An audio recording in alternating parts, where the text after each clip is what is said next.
بسم اللہ الرحمن الرحیم ناظرین، میں ہوں اگردیم سحر اور آپ دیکھ رہے ہیں میرا آفیشیل یوٹیوب چینل۔ ہم نے پچھلے 2 ولاگز میں جنرل انتخابات پر بھی بات کی، سپریم کورٹ کے ڈیسیژن پر بھی بات کی، الیکشن کمیشن کا فیصلہ کل عدم ہوا اس پر بھی بات کی، پاکستان پیپلز پارٹی کے کردار پر بھی بات کی۔ لیکن ایک بات جس کی طرف میں نے گزشتہ ولاگ میں اشارہ بھی دیا، نواز شریف صاحب کا کیا کردار رہا ہے۔ اب دیکھیں، نواز شریف صاحب کا جو کردار ہے پاکستان مسلم لیگ نون کے جو ہے وہ چیئرمین کہہ لیں، صدر کہہ لیں، اب چونکہ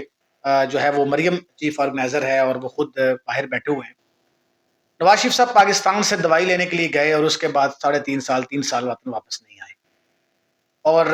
شروع کے بہت عرصہ وہ خاموش بھی رہے، میڈیا پر نظر نہیں آئے، کبھی کبھی ان کا اکا دکا بیان آتا تھا۔ لیکن سپریم کورٹ کے الیکشن کے اس حوالے سے فیصلے کے بعد نواز شریف صاحب نے 2 پریس کانفرنس کی ہیں۔ پہلی پریس کانفرنس جو نواز شریف نے کی ہے، اس میں نواز شریف صاحب نے سپریم کورٹ کو آڑے ہاتھوں لیا اور کہا کہ یہ جو سپریم کورٹ نے ڈیسیژن دیا ہے، بیسیکلی یہ اپنے لاڈلے کو نوازنا چاہتے تھے، اپنے لاڈلے کو دوبارہ وزارت عظمیٰ کی کرسی پر لانا چاہتے تھے، اس لیے سپریم کورٹ کے 3 رکنی بینچ نے یہ فیصلہ دیا ہے۔ میں نے پچھلے ایک ولاگ میں بات کی اور جو میرا کل والا کالم تھا اس میں بھی میں نے یہ بات کی کہ ایسا کیوں ہوتا ہے کہ جب فیصلہ سپریم کورٹ کا ہمارے حق میں آتا ہے، ہم اس وقت سپریم کورٹ کی تعریفیں کرنے لگ جاتے ہیں، سپریم کورٹ کے ساتھ اظہار یکجہتی کرتے ہیں، سپریم کورٹ اور ججز کو محب وطن کہنا شروع کر دیتے ہیں، اور جب فیصلہ ہماری امیدوں کے خلاف آتا ہے، جب فیصلہ ہماری پارٹی کے خلاف آتا ہے، اس وقت ہم سپریم کورٹ کے فیصلے کو بھی چیلنج کر رہے ہوتے ہیں، بلکہ میڈیا کے اوپر آ کر سپریم کورٹ کی کردار کشی کر رہے ہوتے ہیں۔ عدلیہ کا مختلف ادوار میں جو بھی کردار رہا، وہ مثبت تھا یا منفی تھا، تاریخ ہمارے سامنے ہم جانتے ہیں، لیکن موجودہ صورتحال میں سپریم کورٹ کا فیصلہ تو آئین کے بالکل عین مطابق ہے۔ لیکن نواز شریف صاحب کی یہ دھمکی کہ اگر انتخابات یعنی اگر فیصلہ سپریم کورٹ کا پی ٹی آئی کے حوالے سے یا ان کے حق میں آتا ہے تو پاکستان میں ڈالر 500 پہ چلا جائے گا، مہنگائی بڑھ جائے گی، ملک کی صورتحال بہت خراب ہو جائے گی، یہ کس طرف اشارہ ہے؟ میرا خیال یہ ہے کہ یہ جو سپریم کا بھی پارلیمنٹ کے اندر انہوں نے اپنا جو ہے وہ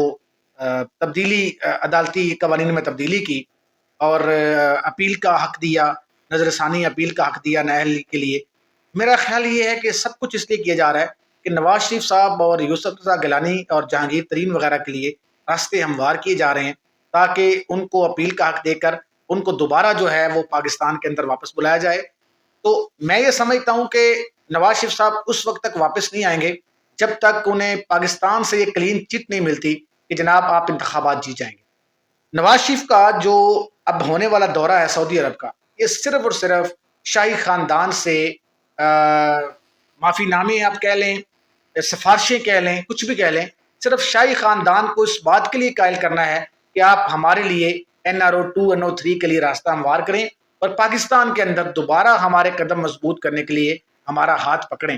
اب مسئلہ یہ ہے کہ جو خبریں آ رہی ہیں وہ یہ ہیں کہ جو سعودی عرب ہے انہوں نے بھی نواز شریف کے اس معاملے میں اس کا ساتھ دینے کے لیے انکار کر دیا ہے، بلکہ یہاں تک خبریں سننے میں آ رہی ہیں کہ سعودی عرب کی طرف سے یہ کہا گیا ہے کہ نواز شریف صاحب ادھر بالکل نہ آئیں اگر اس کام کے لیے آ رہی ہیں۔ مریم نواز بھی پہنچ رہی ہیں، شہباز شریف صاحب بھی اپنی کابینہ کے یعنی پورا قافلہ لے کر جو ہے وہ سرکاری خرچے پر سعودی عرب پہنچ رہے ہیں، اور مقصد صرف یہ ہے کہ دوبارہ شاہی خاندان کے ذریعے پاکستان آیا جائے اور اپنے کیسز معاف کروائے۔ کیسز تو خیر پہلے بھی بہت معاف ہو چکے ہیں، میں اکثر یہ کہتا ہوں ان سے صرف ایک سوال کریں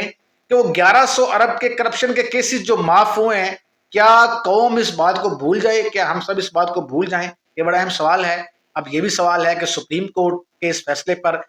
نون لیگ کا رد عمل کیا ہے؟ فی الحال تو نون لیگ نے کلیئر واضح کر دیا کہ ہم اس فیصلے کو سپورٹ نہیں کرتے، لیکن سعودی عرب اس میں کیا کردار ادا کرتا ہے؟ کیا شاہی خاندان NRO کے لیے، نواز شریف کو NRO دینے کے لیے عمران خان کو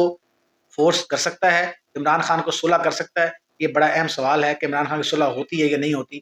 آج تک کے لیے اجازت دیجیے، دوبارہ ملیں گے، اللہ حافظ۔